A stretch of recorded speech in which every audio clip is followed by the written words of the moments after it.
Kaunlaran sa Bangsamoro. Tumatalakay sa mga programa at positibong pagbabago sa loob at labas ng rehiyon ng Bangsamoro. Magbibigay kaalaman sa mga isinusulong, ginagawa at nagawang kaunlaran sa Bangsamoro Autonomous Region in Muslim Mindanao. Mapapanood tuwing Lunes hanggang Biyernes sa official Facebook page ng Bangsamoro Multimedia Network o BMN at Kaunlaran sa Bangsamoro. Kaunlaran sa Bangsamoro. Kaunlaran sa Bangsamoro.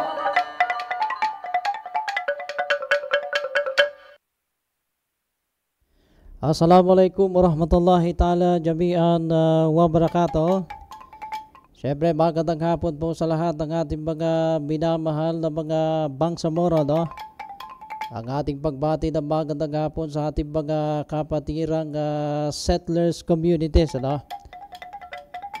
Sa lahat ng ating mga kapatiran, piyotamagan po sa mga kapatid naming indigenous people, ano? Na naninirahan lalong-lalo na dito sa Bangsamoro Autonomous Region in Muslim Mindanao. Siyempre mga kabangsamoro, panibagong araw, ano? Panibagong pagkakataon naman at panibagong pag-asa naman ngayong araw ng Lunes, ano? May 27 taong 2024 mga kabangsamoro. At syempre tayo po ay nagpapasalamat sa ating mga supporters, ano, na tumatangkilik sa ating programang Kaunlaran sa Bangsamoro, na inyo pong mapapanood at mapapakinggan, ano, mula alas 3 hanggang alas 3 ng imedya ng hapon. Yan po ay mula Lunes hanggang Biyernes ng hapon. Sa ngalan ng BMN Technical Team, sa pamuna po yan ni Executive Director Mampaydia Samanudi Ahmad.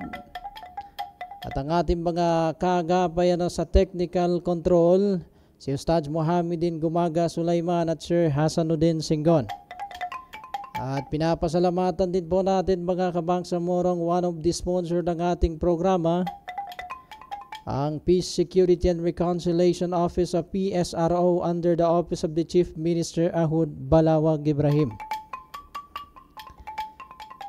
Siyempre mga kabangsamoro, sa pagpapatuloy ng ating usapin, ano, ay siyempre binabati po natin yung mga Bangsamoro Let Passers mga kabangsamoro noong May 24 taong 2024. Siyempre natagdagan naman at dumami naman yung mga nakapasa, ano, doon sa mga Let Passers, at kasama na po dyan, ano, na binabati natin ang aking co-anchor, no, ng BMN Consultant, no, si Sir Tuwalid Alfonso. At syempre sa mga iba pang mga Bangsamoro, ano, na pumasa ngayong taong 2024, mabuhay po kayo. Ayan, at syempre mga kabangsamoro, naging talakayan po natin yung mga pro-activity ni Chief Minister Ahud Balawag Ibrahim, ano? Natapos po natin yon, at yung ng Ministry ng MBHT Minister Mohagir Iqbal, ano? Napag-usapan po natin yung kanilang mga activity. At syempre sinundan po natin yan ng Ministry of Social Services and Development. At syempre yung pinakahuli, ano, na napag-usapan po natin kahapon, yung Ministry of Science and Technology. Ano, sa pamuno po yan ni Minister ng MOST, ano, si MP Engineer Aida Silungan mga kabangsamoro. Sa pagpapatuloy ngayong araw mga kabangsamoro, tatalakay naman po natin ng Ministry of Interior and Local Government, ano. At mula January po taong 2024 hanggang sa kasalukuyan, ano. At yan po yung ating papag-usapan ngayong hapon. At syempre sa mga gusto pong bumati mga kabangsamoro, pwede po kayong mag-comment sa ating live streaming, ano, doon sa mga may pagbati sa kanilang mahal sa buhay o magpaabot ng salam, ano. Pwede po kayong mag-comment at sisikapin po nating bigyang pagkakataon na basahin po yan mga kabangsamoro. Samantala, the Ministry of Interior and Local Government o MILG mga kabangsamoro, along with BAR Ministries offices, ano, at yung mapang ahensya at partners organization, ano, At kasama po yung MLG dun sa kick-off the 5th founding anniversary celebration ng Bangsamoro. Yan po yung 5th Bangsamoro Foundation Day ng Bangsamoro Autonomous Region in Muslim Mindanao, mga kabangsamoro. At syempre yan po yung festivities, mga kabangsamoro. Nagsimula po doon yung opening, doon sa opening Salvo March down to Gutierrez Avenue, para doon sa culminating at the Bangsamoro Government Center in the city. Dito po yan sa lungsod ng Cotabato City, mga kabangsamoro. Siyempre, yung tema na nabanggit natin sa nakalipas na araw, yan pa rin yung tema, mga kabangsamoro, yung journey towards understanding coexistence and a shared future in the Bangsamoro. Siyempre, tumagal po yan, mga kabangsamoro, yung 5th Bangsamoro Foundation Day ng ilang araw, at lahat-lahat ng mga ministro, opisina, ahensya at iba pa, yung mga civil society organization at yung mga NGO, mga kabangsamoro, ay kabilang sa nakilahok sa isinagawang 5th Bangsamoro Foundation Day taong 2024.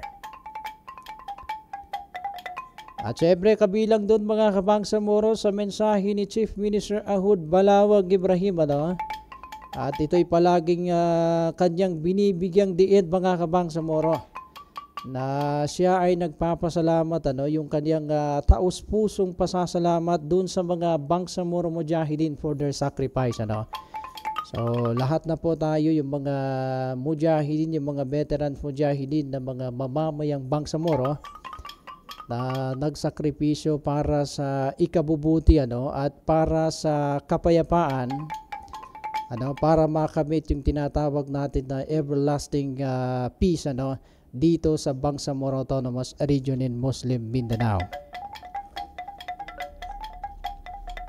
Kabilang doon sa sinabi, mga kabangsamoro, ni Chief Minister Ahud Balawag Ibrahim, our narrative is filled with courage and hope. Yan po yung January 21, mga kabangsamoro. At syempre, kanya pong sinabi, we witness the result of courage and hope. At yan naman talaga, mga kabangsamoro, ay hindi nawawalan ng pag-asa ang liderato ng Bangsamoro Autonomous Region in Muslim Mindanao sa pamumuno ni Chief Minister Ahud Balawag Ibrahim, at kasama na po yung mga iba pang leader, mga kabangsamoro, ng Moro Islamic Liberation Front. Dahil yung kanilang sakripisyo, yung sinabi ni Minister Muhagir Iqbal, mga kabangsamoro, na yung pagkakakuha itong nakamit na BARM government ay hindi ito kusang ibinigay ng bansang Pilipinas. Ito ay pinagbaguran, ito ay dumanas ng napakaraming luha at mga dugo, mga kabangsamoro, para makamit itong kasalukuyan na Bangsamoro government. Ibig sabihin, yung sakripisyo at paghihirap, mga kabangsamoro, ay talagang binibigyang diin ng punong ministro ng BARM dahil sa sakripisyo ng mga Mujahideen. At syempre, mga kabangsamoro, nandyan din po yung MLG, mga kabangsamoro. Nagkaroon din po sila ng annual pagkilala awarding ceremony. Ibig sabihin, yan po yung kabilang sa programa din ng Ministry of Interior Local Government, mga kabangsamoro, yung pagkilala sa awarding ceremony. Ginanap po yan January 25 taong 2024. Para po doon sa kilalanin o i-recognize ng local government unit, kasama na po yung mga provincial, municipal at barangay level, yung mga excelled in the respective award. At syempre, meron po silang tinanggap na mga incentive program, mga kabangsamoro. At yun po yung magiging tanda, yung Seal of Good Local Governance. So, nandyan na po, kabilang na po dyan, mga kabangsamoro, yung mga Salamat Excellence Award in Leadership. Yan po yung tinatawag na seal, tungkol po doon sa Anti-Drug Abuse Council o ADHC. So, yan po yung kabilang mga kabangsamoro no, sa naging programa ng Ministry of Interior and Local Government o MILG. Samantala mga kabangsamoro, the Bangsamoro Autonomous Region in Muslim Mindanao commemorated ito pa rin yung paksa natin mga kabangsamoro dahil tumagal po ito ng isang linggo yung 5th founding anniversary yung Bangsamoro Foundation Day. So kabilang na po dyan yung pagkilala mga kabangsamoro dun sa Chief Minister Report to the Bangsamoro and 4th pagkilala dun sa nabanggit nating awarding ceremony for performing BARM Local Government Unit at yan po yung January 25. Samantala sa araw din yan mga kabangsamoro ay Chief Minister Ahud Al-Haj Murad Ibrahim delivered a comprehensive report doon po sa reflecting transparent and accountable leadership. Siyempre, he acknowledged the collaborative efforts between the BARM leadership and local government unit and highlighting the major project to improve the quality of life for the Bangsamoro people. To uplift the life of the Bangsamoro people, mga kabangsamoro. At kasama dyan sa binanggit ng punong ministro ng Bangsamoro Autonomous Region in Muslim Mindanao, he also emphasized substantial progress since the historic decision, yung historic decision in the 2019. Dyan po nagsimula yung pointing to legislative milestone mga kabangsamoro. Siyempre nandyan na po, hindi po mawawala yung mga economic growth and more peaceful environment. And achievement included the reduced poverty para po yung mabawasan yung poverty dito sa Bangsamoro at yung mga development mga kabangsamoro. Siyempre, marami pang mga programa sa mga mamamayang Bangsamoro na ito'y nabanggit natin mga kabangsamoro at hanggang ngayon ay patuloy pa rin yung mga programa para sa pag-angat ng mamamayang Bangsamoro lalong-lalo na sa mga nangangailangan. Ayan, bilang gabay mga kabangsamoro, panoorin muna natin yung mga video highlight na magiging gabay sa mamamayang Bangsamoro para sa halalang Bangsamoro sa May 2025. Halalang Bangsamoro. Abdul, di ba rehistrado ka na? Pwede ka nang bumoto sa kauna-unahang BARM Parliamentary Election sa 2025. Inshallah, Fatima. Curious lang ako. Ano bang pinagkaiba ng botohan sa BARM ngayong 2025 at ARMM noon? Medyo magkaiba nga. Sa ARMM noon, Regional Governor, Regional Vice Governor at mga miyembro ng Regional Legislative Assembly ang ibinuboto ng mga residente. Sa 2025, ang ating iboboto ay mga miyembro ng Bangsamoro Parliament o mga MP. Ilang MP ang maaari kong iboto? Pwede kang bumoto ng isang parliamentary party member, isa mula sa iyong distrito at representative kung mayroon kang kinabibilangang sektor. Galing nga! Sana maraming Bangsamoro ang makilahok sa first Bangsamoro Parliamentary Election sa 2025. Halalang Bangsamoro. Halalang Bangsamoro. Bismillahirrahmanirrahim. Assalamualaikum warahmatullahi wabarakatuh. Hindi lingid sa kaalaman ng lahat ng Bangsamoro constituents na sa taong 2025 ay gaganapin ang first ever Bangsamoro parliamentary elections kasabay ng eleksyon sa buong bansa. Ito ang kauna-unahang regular elections simula ng naipatayo ang BARM, ang Bangsamoro Government. Sa pamamagitan ng Bangsamoro Electoral Code na naisabatas ng ating mga masisipag na members ng BTA Parliament, mabibigyang direksyon at proseso ang pamamaraan ng pagboto sa ating rehiyon sa 2025. Mahalaga para sa ating mga mamayang Bangsamoro, lalo na sa mga susunod na henerasyon, na maging maalam sa mga pagbabago ng eleksyon sa 2025, lalo pat ang uri ng pagboto sa BARM ay magbibigay daan sa ordinaryong Bangsamoro na mabigyan at mas mapalakas pa ang kanilang boses na ipaglaban ang kanilang karapatan sa kung anumang sektor at grupo sila nabibilang. Kaya't panawagan ko sa lahat na alamin, makisali at bigyang importansya ang mga diskurso patungkol sa eleksyon sa 2025. Aralin at tindihin ang Bangsamoro Electoral Code. Ang ating mga boto ang magiging daan upang maipagpatuloy ang ating pinagpagurang makamit at sinimulan.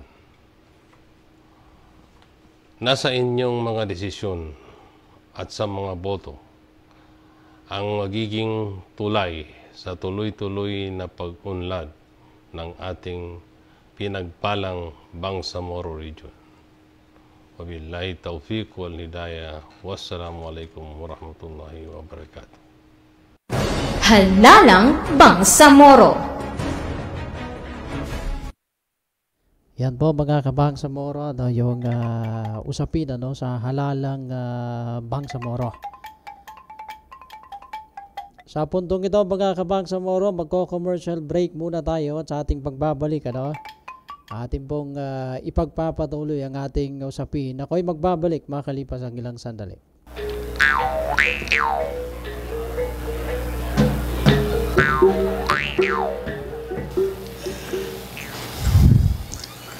Bismillahirrahmanirrahim.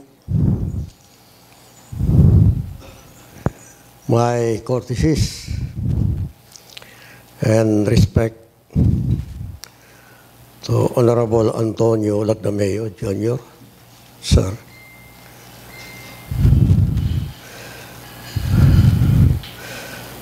Madam Teresita Guindeles,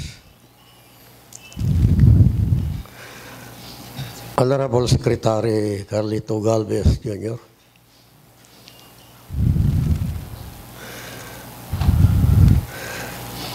Attorney Basari Mapupuno, again, Madam Max Maglana, kasamang Gosme Clat, Brother Jamil Alim, Madam Amina Rasul. All of you are special people, but pardon me for not being able to name everybody. And of course, my colleagues from the BARM government. I don't know if the senior minister is already around. And my colleagues from the BTR Parliament. The Islamic salutation, Assalamu alaikum wa rahmatullahi wa barakatuh, and good morning.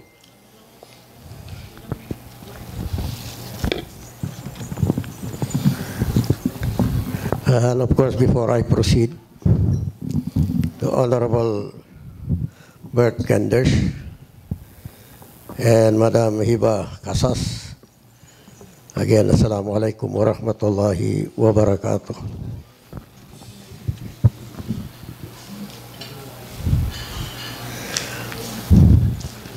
We have come a long way in our quest for peace in Mindanao. I see a lot of friends and colleagues here whom I have the honor to have worked for peace through these years. After decades of long and hard conflict, we have finally reached a point where we can envision a future without war. As the transition ends in 2025, the Bangsamoro is now at a historical and critical moment. And it is a testament to the resilience and determination of the Bangsamoro people and advocates like yourselves that we have hope. Yet, it is still not a mission accomplished. Peace is not just the absence of war or government establishment. Peace is also about justice, equality, and dignity. It is about building a better future for everyone, regardless of ethnicity, religion, or gender. So we continue to hope and work for its completion. On principles of peace, I read your principles for peace, and it resonated deeply into my experience. The principles provide a framework for building a just and lasting peace. These values are: 1, dignity. All people have the right to be treated with dignity and respect. 2, solidarity. Peacemaking efforts should be inclusive and involve all stakeholders. 3, humility. Peacemakers should be humble and respectful of the local context. 4, legitimacy. Peace processes should be legitimate and have the support of the people. 5, accountability. The security forces should be accountable to the rule of law, including international law, as part of the law of the land. 6, pluralism. Peacemaking efforts should promote diversity and inclusion. 7, subsidiarity. Peacemaking efforts should be as local as possible and only as international as necessary. And number 8, integrated and hybrid solutions. Peacemaking efforts should be comprehensive and address the root causes of the conflict. No one can argue against the importance of these values. These values, however, are frames and ideals, and experience shows that it is more challenging to uphold them perfectly in the concrete, in practice, because of competing values and priorities. Yet, we should always aim for these values. The values and principles require humility, compromise, and a willingness to listen to the needs of others. There will always be challenges to peacemaking. And it is essential to remember that peace is a journey, not a destination. And there are these peace principles to guide all who are engaged in peace processes. On the matter of dignity, I want to talk more about dignity because it hits me in the heart. The denial of the dignity of the Bangsamoro people throughout history and until today is the undercurrent that sustains the continuing conflict in Mindanao. The revolutionary struggle of the MILF and of course of the MNLF is in response to this denial of dignity by Spain, the Americans, and the Filipinos. This denial of dignity has been ongoing for hundreds of years and continues today. Our revolutionary struggle is a claim to our birthright to dignity, to be treated as a people that is valuable, important, and equal to the Filipino. We demand parity of esteem. Even today, as I speak, You know that there is still no parity. And when there is no parity, the problems will persist. We understand others can deny our dignity and honor, and that is not given to us quickly. We have to fight for it. Dignity is the reason why we struggle. We struggle with everything we have, our faith, our lives, our youth, and our dreams. It is something that we will claim for ourselves for what is to live without dignity. When people recognize the dignity of others, they open themselves up to a world of possibilities. They can build bridges of understanding and cooperation.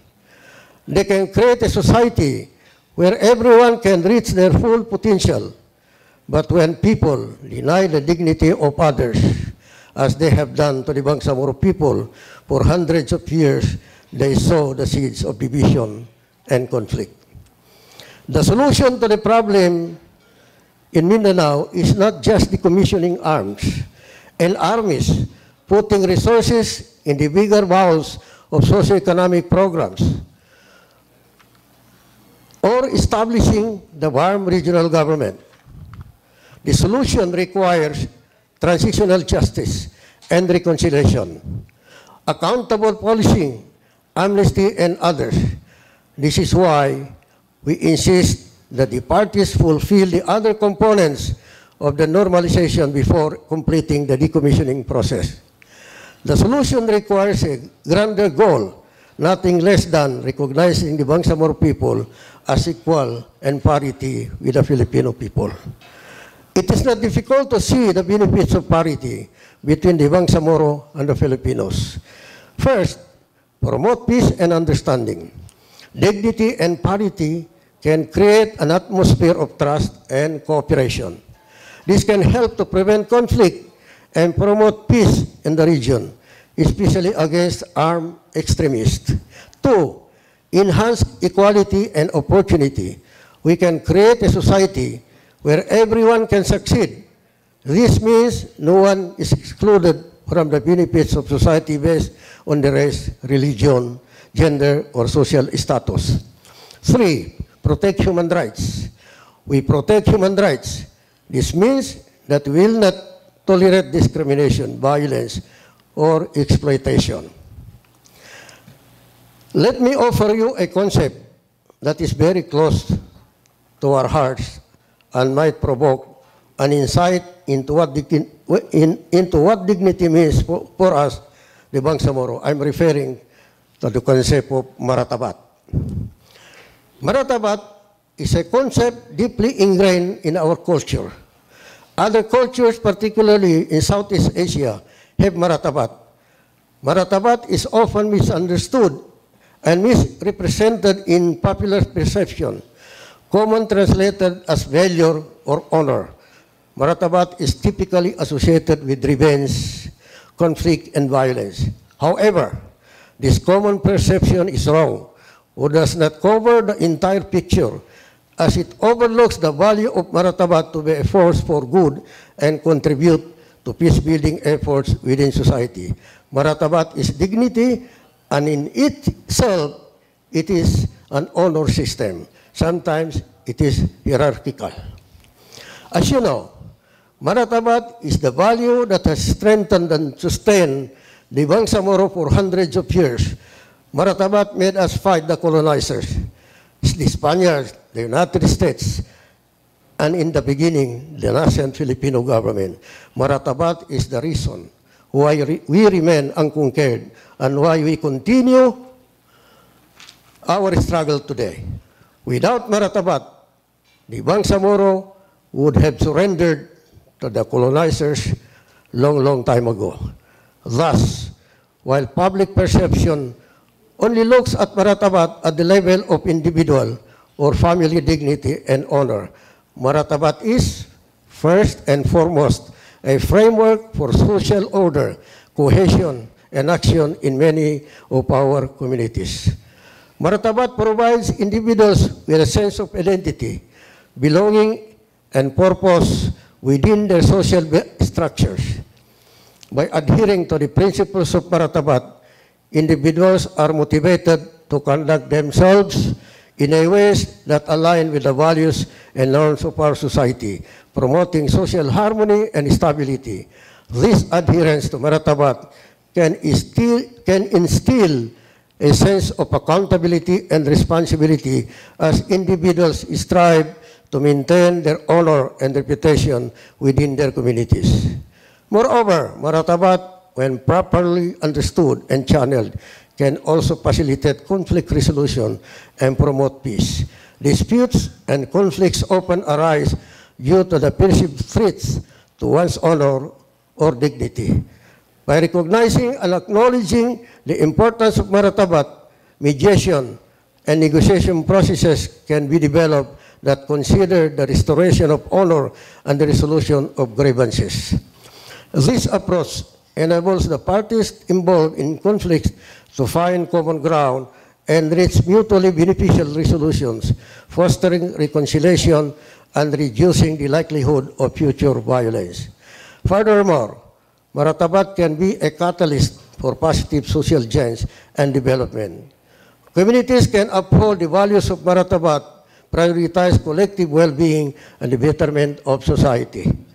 This emphasis on communal welfare can lead to initiatives such as community-driven development projects, education programs, and social support networks. By harnessing the positive aspects of Maratabat, communities can mobilize their resources and collective efforts towards the pursuit of social progress, peace, and justice. However, it is essential to acknowledge that Maratabat, like any cultural concept, is not immune to abuse or misinterpretation. Its misapplication can perpetuate cycles of violence and impede efforts for peace. Therefore, it is crucial to critically examine and challenge the negative aspects of Maratabat, such as rigid adherence to outdated norms, gender inequalities, and exclusionary practices. Before I conclude my presentation, with the advent of the Bangsamoro Autonomous Region in Muslim Mindanao, after the passage of the Bangsamoro Organic Law, and with the support and encouragement of the national government, the Bangsamoro government, in terms of development, had really improved. And I will read a portion of the report of the Chief Minister, very short. During the previous arm, poverty incidence was at 59.9% in 2018. With our collective efforts, this number is now down to 29.8%. So we can see the progress and development that is unfolding in the entire Bangsamoro Autonomous Region of Muslim Mindanao. Thanks to the national government, thanks to the efforts of the BARM government, and of course with the cooperation of our colleagues in the BTA Parliament.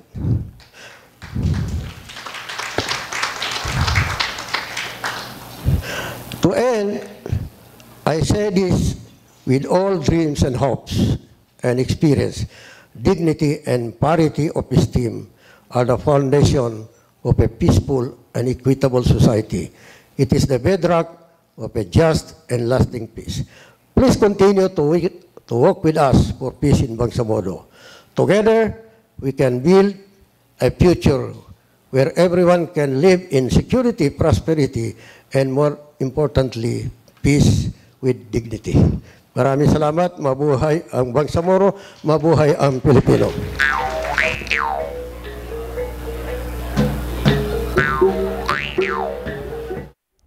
Yan po mga kabangsamoro, no? Ang binigyang diin ni Minister ng Gambia at si Muhagir Iqbal, the concept of Maratabat. Siyempre mga kabangsamoro, kami po ay nagpapasalamat sa lahat ng ating mga taga-subaybay at walang sawang tumatangkilik sa ating programang Kaunlaran sa Bangsamoro. Shout out po sa inyong lahat. Hindi ko na po kayo iisa-isahin pero kami po ay nagpapasalamat. At syempre para po sa mga kaganapang update ay pwede niyo pong bisitahin ng bangsamorotoday.com mga kabangsamoro.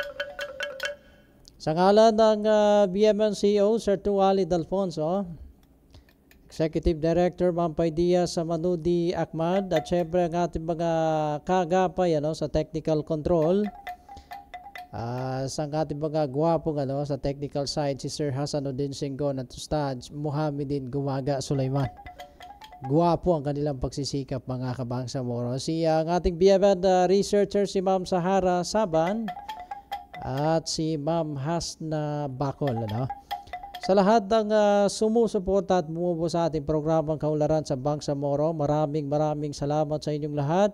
Ako po ang inyong ka-network Kabangsamoro, ang inyong anchorman si Dato Minaskak. Wassalamualaikum warahmatullahi wabarakatuh.